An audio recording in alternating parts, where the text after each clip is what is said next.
born, like a lot of Jewish kids, in London at the Bearsted Hospital in Stoke Newington, but we were living in the East End. We had two places that we lived. During the week we were above my grandfather's barber shop in Commercial Street, and I went to school round the back there in Dill Street, and at the weekends we had our country residence off Commercial Road in Albert Gardens. So there was lots of uncles and aunts in both places, and cousins, and Albert Gardens, especially at the weekends, there seemed to be 1,000 kids playing it because there was a garden in the middle, a big park in the middle, and all the kids played there, and there were bomb sites that everyone got cut knees from and broken arms falling off into craters and off walls. It was a lot of fun growing up in the East End. Of course, Janice's family had, Janice, Amy's mum, had 4 professional musicians as uncles. That's where the musicianship comes from.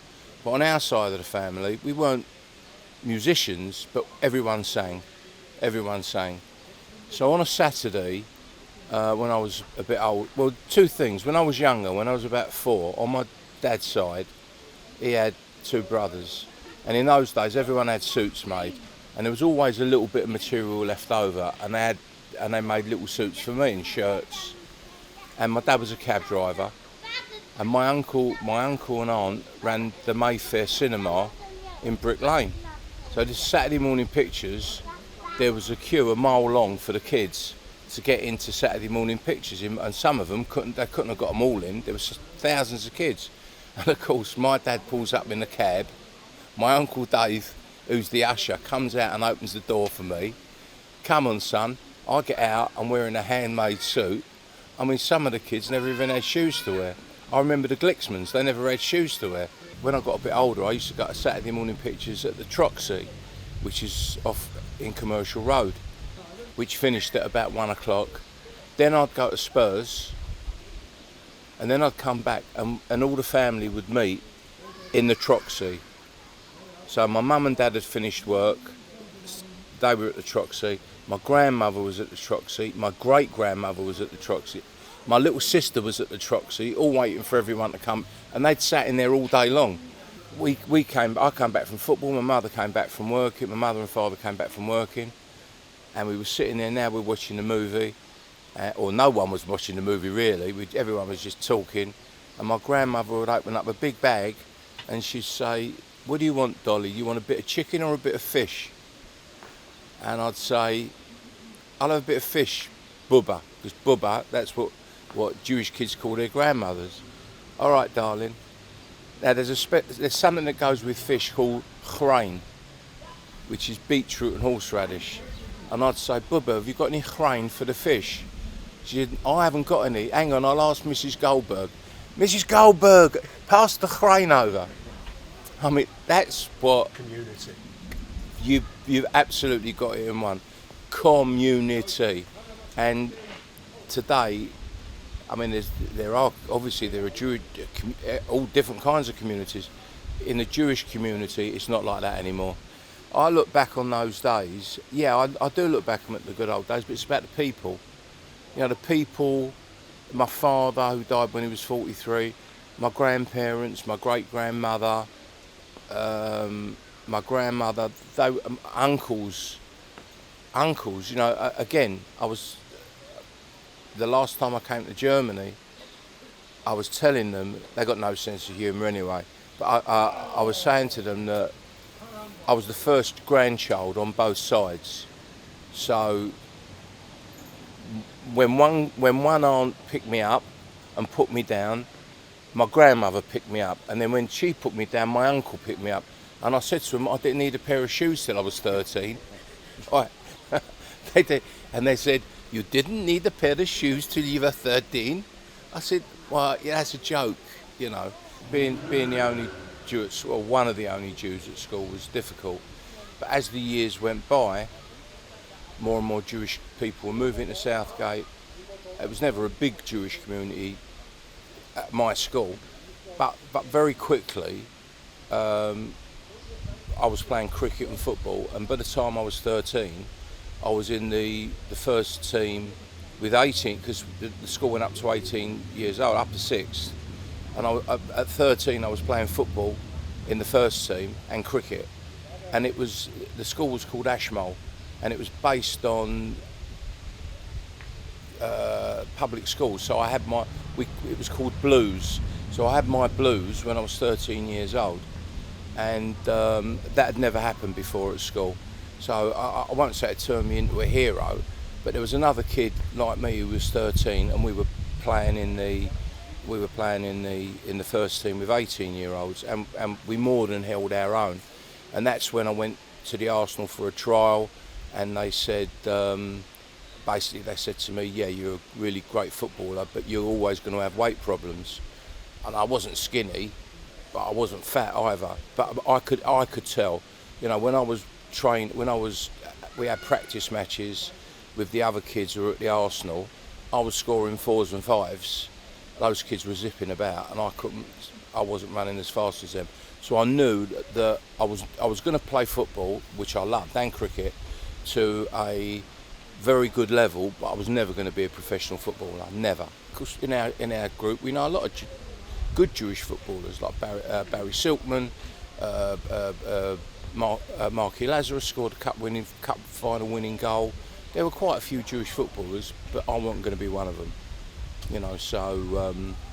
But I played to a high level, and I played till I was 46, and I loved it, and I still got to Tottenham, and I was watching it, and I went to see, my son was a wonderful footballer as well, but he also wasn't quite that step up, but I went to all his games, and now my grandson plays rugby and cricket, and we go and see him. It's a wonderful thing. What happened was, when I was 16, my father passed away. So he was 43, and from the age of 14, when I was 14 and he was getting ill, so he would have been 41, I really didn't take it very well at all. I really struggled at school, and so really I was a year behind everyone else at school. So when he passed away in 1967, I was 16, and basically I had to start the year again. But I never really got it.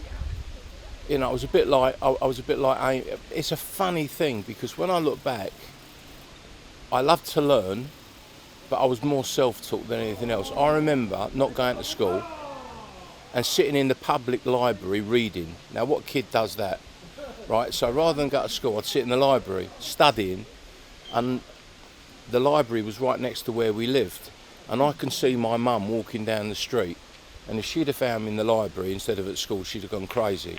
She loved the library, and I knew she was coming into the library, and I'd move myself around the library to keep out of her eyesight. So, but it's strange that, most kids play hooky and they mess about with their mates. I didn't do that. I went to libraries. I went to museums. Everything to educate myself. So I had a good education, but a lot of it was self-taught. I left school. I had 5 O levels and 2 A levels, and how I got them, I've got no idea. But anyway, I got them. And my mum had a cousin called Raymond, and he said, I want you, my mother said, I want you to be an accountant, right? So Raymond had an office in the West End. So the idea was, I rock up on the Monday. I was starting my career as an article clerk. I earned £9 a week, which was good for article clerks. And I said to my mum, I've got nothing to wear. So she said, I'll buy you a suit. So she bought me a suit. I turned up. I didn't have a clue about accounting. Not a clue, but that's the whole idea. You're going to study and learn to be an accountant. I sat there, and he gave me a whole load of a column to add up. And my arithmetic was very good. Anyway, at lunchtime, he said to me, Raymond said to me, "This isn't for you." That's my first job. He said, "This isn't for you," but he thought I'd be upset. I thought, oh, great. So I'm earning £9 a week, right? So he's given me £36 a month's money to get over my sadness of not being an accountant. So your first job lasted one day? No, half a day. Half a day. At lunchtime. That's a anyway, record, isn't it? So I got on the phone to my pal, Tony Conway. I said, "You won't believe it. I've cracked it. I've got 36 quid. He said, "What have you done? You robbed the bank?" I said, "No, better. I went to work and blah." I told him the story. He said, "Come down." Anyway, we went out. We went to Chinatown. I went to Austin Reed. In those days, you could buy a suit for £14. I got £36. So I bought another suit, two or three shirts, ties and everything. It looked fabulous. Anyway, so I've come back that night and my mum says, how did it go? I says, "He gave me the sack, Mum." She says, "What do you mean he gave you the sack?" I says, "He sacked me. He said I wasn't any good." "Any good? Get Raymond, how dare you sack my son?" It was, you look back at it now, it's still, anyway. So then she's got me, my mum went out. There was an insurance company about 30 yards from where we lived. And she's got me a job in there. I was there for about 2 months, got the sack. In those days, what you could do, you had the Evening Standard and the Evening News. And they had job sections, and you'd open the paper, and the job sections were like that. There was so much work, and it would always say "smart boy wanted." So I saw a job in Wardour Street, a film company. I go, I wanted to be an actor, so that would be, a film actor. And so I went there, and he said, "Right, yeah, you'll do. Part of your job, you've got to make tea." Yeah, no problem, I'll make a good cup of tea. But the coup of £15 a week, and the coup was, you got 2 cinema tickets to go to as many, you could go 20 times a day if you wanted to cinema every day of the week. So it was great, girlfriends could come to the pictures with me or whatever. So I sat there. They forgot to tell me what my job was. You think I'm joking? I sat there for 9 months.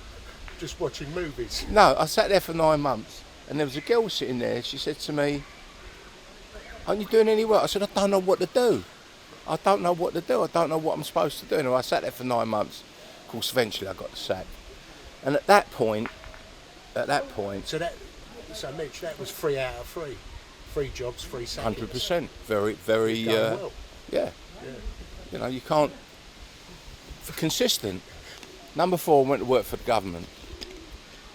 Can't say too much about it. I can, because it was the what was called the Labour Exchange. True, the Labour Exchange. I went in there for a job because my mum made me go to the Labour Exchange for a job. That's where you used to be able to get a job.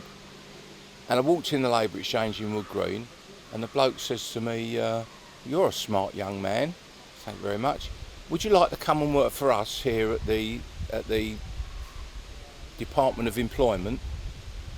I said, "Yeah, all right." I said, "How much is it?" £22 a week. Now you've got to be fair. I'm getting rises all the time. £22 was a decent in those days. I'd give my mum £1 a week, and so yes, I went to work at the Labour Exchange. It's the thought that counts. So I went to work at the Labour Exchange, and I've never had so much abuse in my life. Because what you've got to do after training, you've got to go out and say to them, some of them, "You've got no money to come this week." And they go, "Why haven't I got any money to come this week?" "I don't know, something, because you did this or you did that." I can't even remember. It was like 55 years ago. Whatever it was. Anyway, I had people putting curses on me. "You will never..." And I'm going, okay, I've got to get out of this. But I'd signed the Official Secrets Act.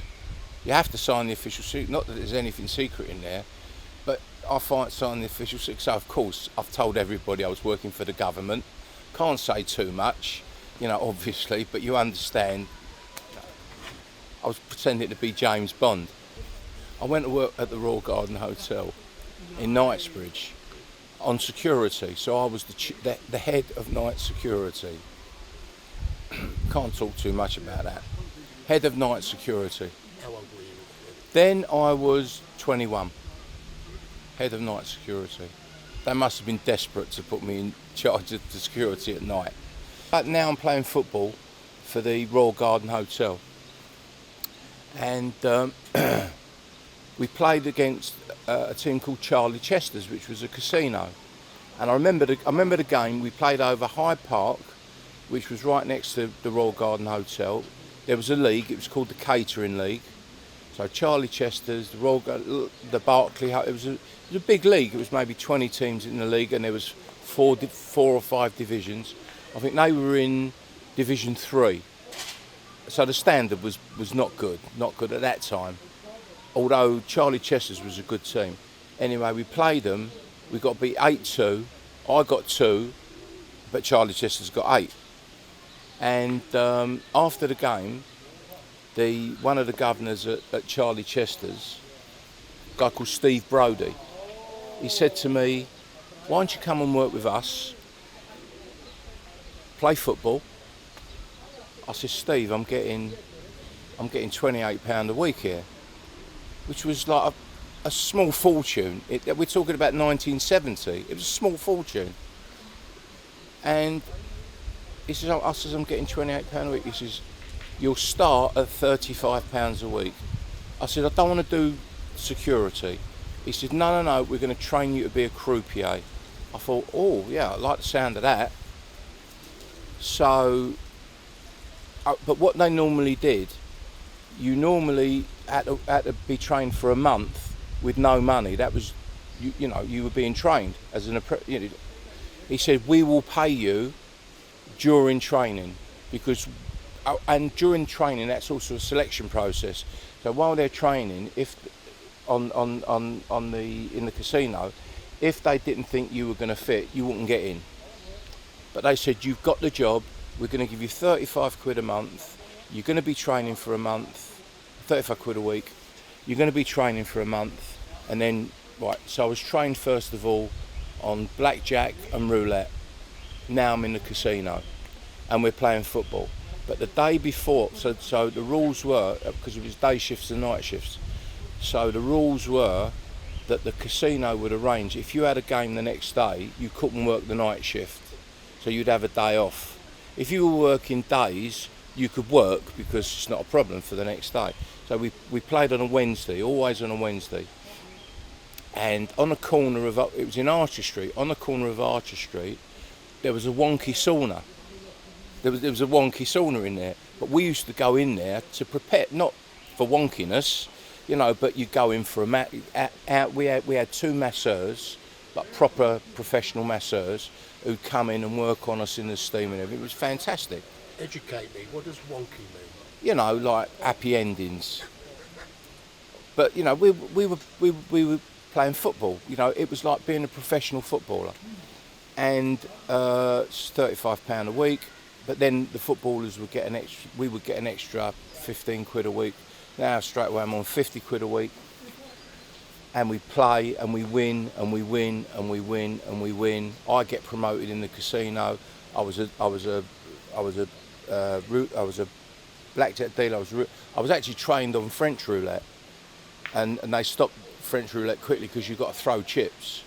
So if you're down here and they go, I can't remember, 36, you've got to throw the chip and pull it back with a thing, right? And the chips are rolling down the casino. It's ridiculous. It takes too long. Charlie Chester's, you could have a bet in there for sixpence. So it was turnover. It was the heaviest chip action in London. Like loads, but it's got to be quick. So they knocked that on the head. Then I was trained on dice, on craps, and I became a dice dealer, and then a box man, then I became a pit boss, and then I became a manager at a casino, playing football all the time. we got promoted to the Premier Division. We won the Premier Division 4 years running. There were 2 cups. There was like the equivalent of the FA Cup and the League Cup. The FA Cup was played at Highbury. The League Cup was played at Stamford Bridge. So for 4 years running, I played at Highbury and Stamford Bridge, and there's photographs of me and everything else. And it's funny because every season I was a top goal scorer, yet in those 8 games at Highbury and Stamford Bridge, I only scored 2 goals, but we won them. That was the most important thing. Anyway, in the casino, there was an English representative team. We played. We went to Paris. We played in England. So I represented my country. Still got the shirt. Life was good in the casino. Janice and I got married in '75. So there was another 3 years of me in the casino being married to Janice. And Janice was great. But, I'm coming in at 5 o'clock in the morning when I'm on night shifts and things like that. It wasn't great for her. But the thing that did it for me, it's an incredible story actually, and one that makes me feel sick, because you do get desensitised toward stuff in casinos. People losing their money, throwing themselves on the floor, horrible. And so it was a Saturday night. I was a pit boss, and there's 3 tables in the basement. There was 3 roulette tables and 3 blackjack tables. So now I'm watching the whole lot, and there's an inspector sitting here watching this roulette table, and we're now coming up close to closing time. So on a Saturday, everything's got to shut at 3. During the week, it's 4, and so it's about 2 o'clock, and the money is flying in. They're treading on each other to get bets on the roulette and on the blackjack. You've got to have your eyes skimmed. Anyway, there was a guy on the roulette table. He was known as Late Bet Ali. Late Bet Ali, which means what it says. Ali would put on bets late. So if he thinks it's going to be red, bosh, it goes on red right at the last minute. And everyone knew him, and it was a bit of banter. We throw things at him and things like that, and he'd get barred for a week. It was boiling hot down there. Was no air conditioning. You had to have a reason for barring someone. So everyone was wearing vests. It was so hot down, and we barred him because he wasn't wearing a jacket. It was boiling. Anyway, so we were in there. Sure enough, Ali, get that. Anyway, I've gone down the other end. My pal Terry was now he was watching the table. He's gone, Ali just collapsed. What do you mean? Anyway, I've gone over the table. He's laying on the floor. I said, Ali, get up. He's moaning. I said, you all right? I said, get him some water. Anyway, the security came over. He's dead. He's dead, laying right in front of the roulette table. People are treading on him to get. I know, I'm laughing. They're treading on him to get their bets on. They've tried to nick his chips, right? Anyway, so now one of the security men start giving him CPR. And someone says, give him the kiss of life. No one would do it. It's not funny, it's terrible. No one would, because he was so dirty, it was filthy, right? No, he says, we'll do that, but we're not going to give him the kiss of life. Anyway, he sits up, he looks round, and then bosh, now he's properly dead. Now he's gone, right? So I phoned up the manager. His name was Tony Reese. So I've gone, Tone, what's up? I said, Late Bet Ali has just died downstairs. He's gone, oh. I said, what am I going to do? Because it's 2 o'clock. So what you would do, you call the last 3 spins at 2:45. 3 o'clock, you've got to be off the floor. It's 2 o'clock. So I said to him, what I'm going to do, Tony, is I'm going to call the last 3 spins now. We'll get the out and he says, are you joking? You got 45 minutes of spinning. I said, but keep the game going, he's gone. I said, he's dead. He says, well, pull him out of the way. So the security pulled him out of the way, put a coat over the top of him, and the game went on.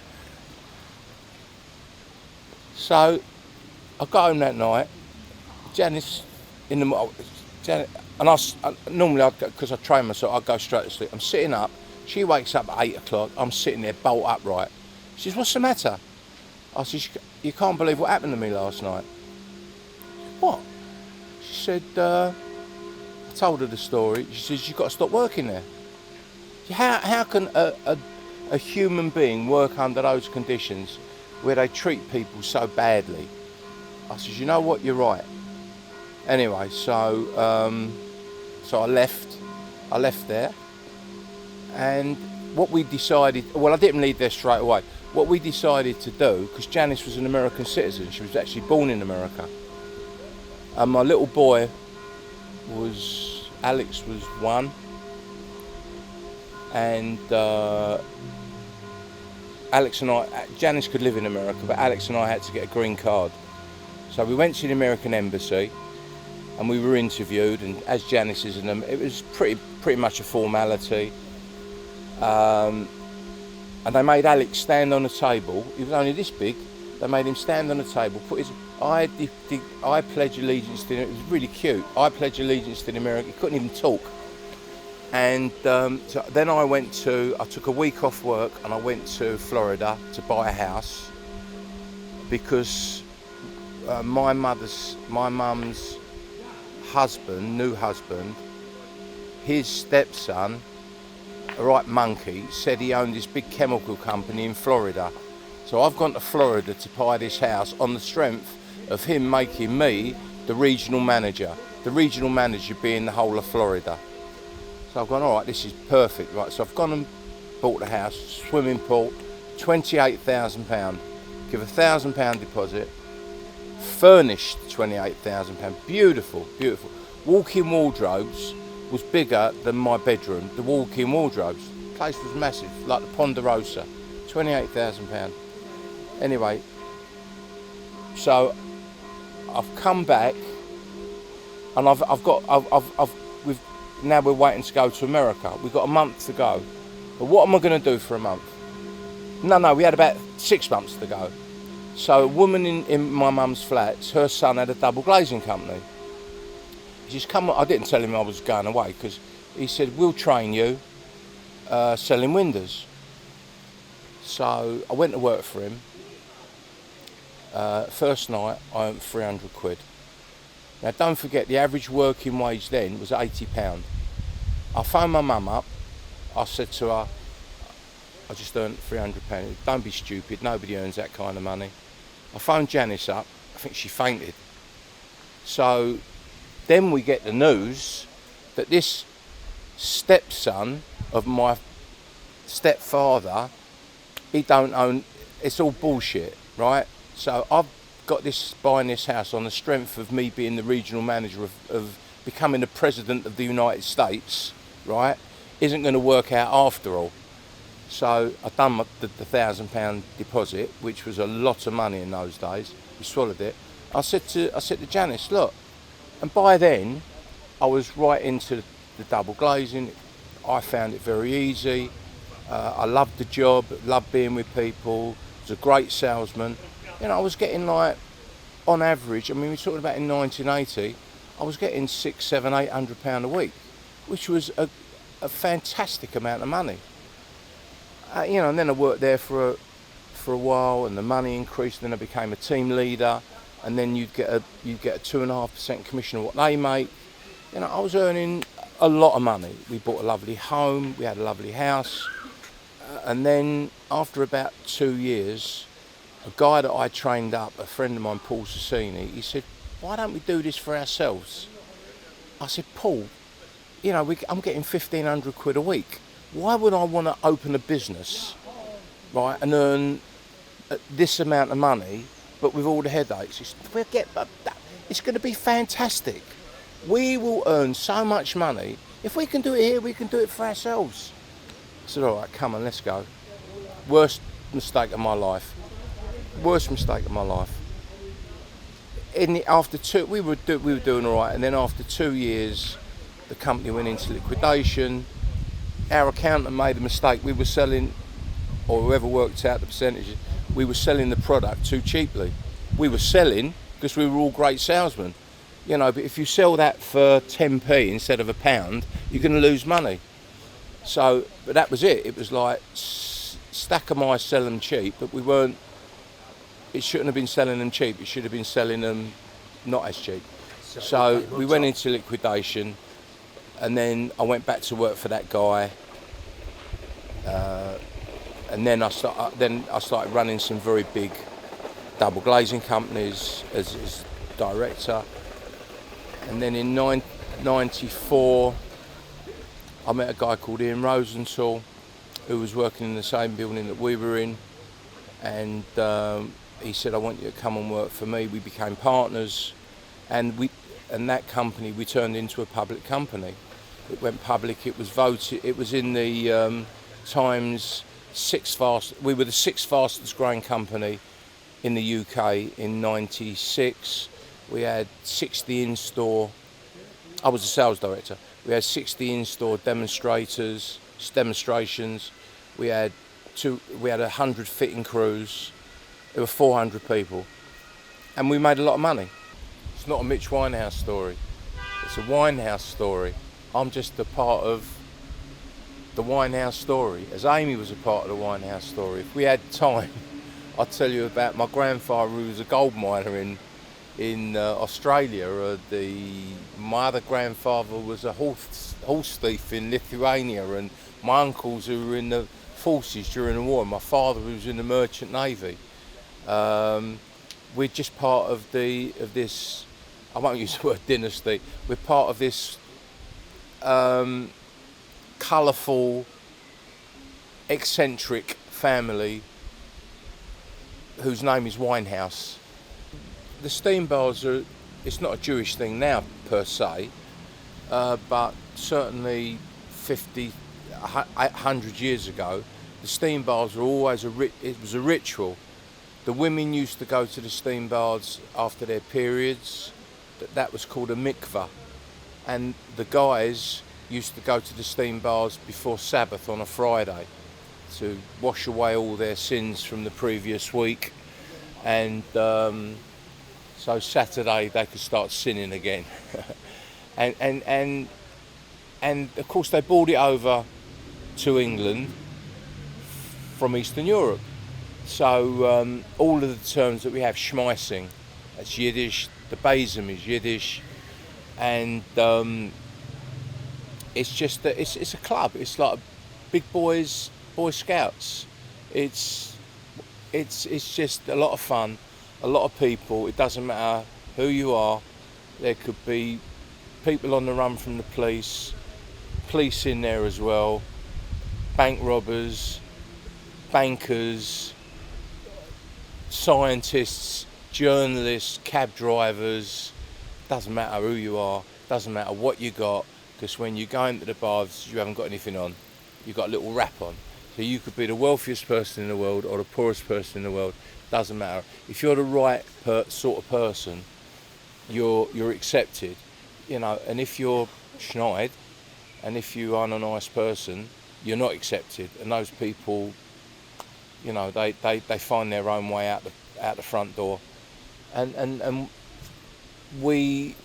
it's camaraderie, it's friendship, we play cards, we eat together, and we go on a Tuesday, and the week goes so quickly to the following Tuesday. It's like it's the next day, and it's just a shame we can't do it more than once a week. It's a wonderful institution, and we love it greatly. And it's a continuation of the sort of thing that my father and my uncles and my grandfather did. They were part of in their day of a big team of people that did this sort of stuff, and it's just basically continuing so that we keep the ball rolling. Hello, my name is Luisa.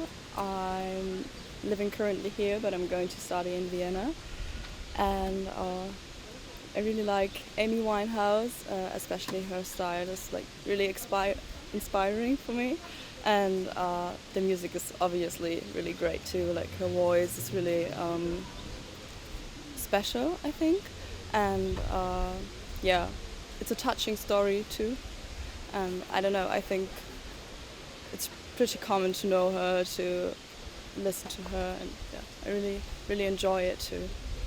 I think her voice is pretty special, like the tone and the like a bit raspy touch, I don't know, and like the volume too, like she can sing really voluminous, I don't know if you can say it like that.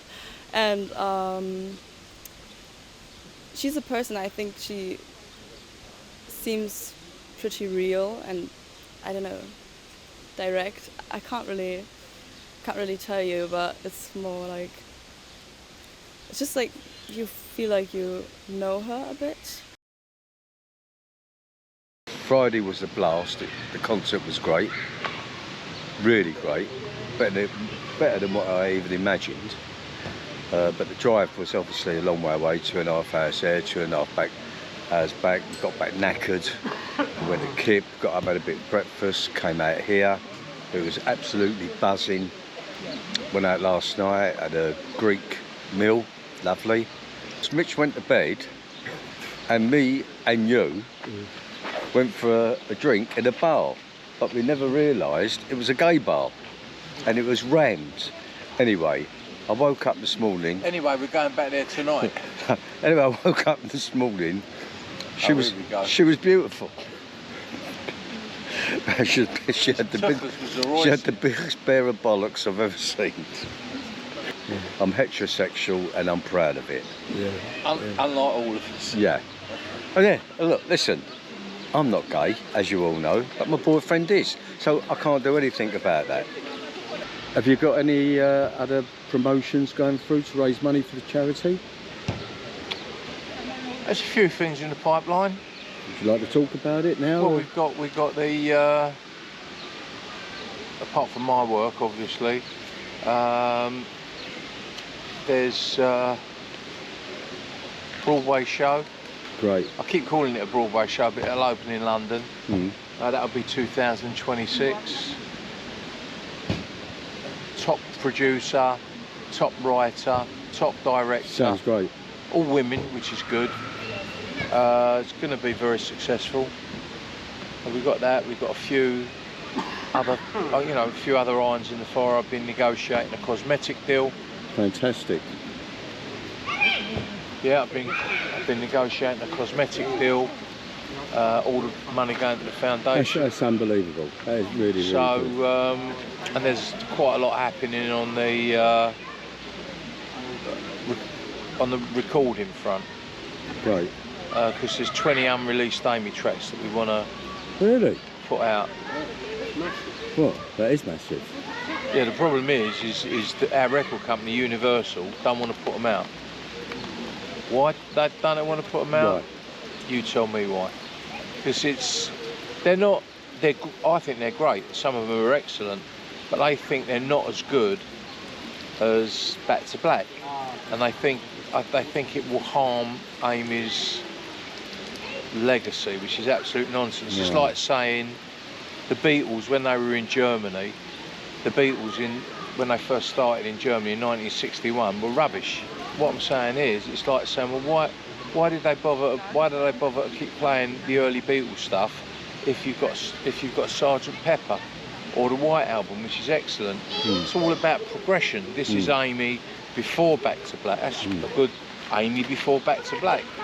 So, I mean, her fans would go mad. I was lucky enough to hear Amy singing the James Bond song. Yeah, that's and one. I thought that was unbelievable. Yeah. Would that ever come to light? Well, that's one of the songs. Oh, it's a brilliant song. Yeah. It's brilliant. I've really been looking forward to seeing that. I'm going to have the fillet steak as well, but well done. Well done, okay. Okay, perfect. 3 times. English, medium, well done. Why do you call it English? English is a rare. Okay. We're recording tomorrow. Yeah. So, always good to get in the studio. Do you like working in the studio? Yeah. I prefer live, obviously. Yeah. But It's It's a different discipline, I suppose. yeah, it's very repetitive because you might have to do something. But what happens? It's not like in the old days when you used to see Frank Sinatra standing up in front of an orchestra and they record. It is all the music is done first. It's all multi-track, isn't it? Yeah, so you get this rhythm section first, then the brass, and then the rest of the orchestra. So then you've got basically a backing track, and then you sing to that. I'm a great rehearser, so and if I'm not rehearsed fully, I do get a bit worried. So that show we did yesterday, was it yesterday? Yeah, that show we did last night was brilliant. But there was a couple of songs which we didn't really, and one of the duets wasn't rehearsed at all. We just did it on the hoof, and I was a bit, nervous isn't the right word. I was sort of cautious about how it would go, but no, it was fine. With a big band, you've got a. It's not like you're with a jazz band. So as you know, you filmed it. One of the bits, we screwed up a song. But you can, like you said, you can improvise. You can improvise. Yeah. Whereas with the big band, you can't. It's like you are rigid. Another instrument in the orchestra with a job to do. Well, a few of the jokes got across and they understood, but you know, I wanted to tell the one about Mrs. Goldberg. Mr. Goldberg walking through the Sinai desert, and his foot goes clink. He looks down, there's an Aladdin's lamp. Picks the Aladdin's lamp up, he rubs it on his shirt, on his shoulder. The genie comes out. He says, "Mr. Goldberg, your wish is my command. I grant you one wish." So Mr. Goldberg's drawn a big map in the sand. He's gone, this is Israel. He said, up there, that's the Lebanon. Over there is Egypt. That's Saudi Arabia. And down there is Iraq. So I want you to make it all Israel. And the genie says, it's very difficult, Mr. Goldberg, because they all hate the Jews. They all hate Israel. They speak a different language. They're not very nice to their women. And it's impossible. He said, I'll tell you what I'll do, Mr. Goldberg. I'll grant you one other wish. And Mr. Goldberg says, well, maybe you can get Mrs. Goldberg to perform oral sex on me. He says, wait a minute, show me that map again. I would have loved to have told that joke last night.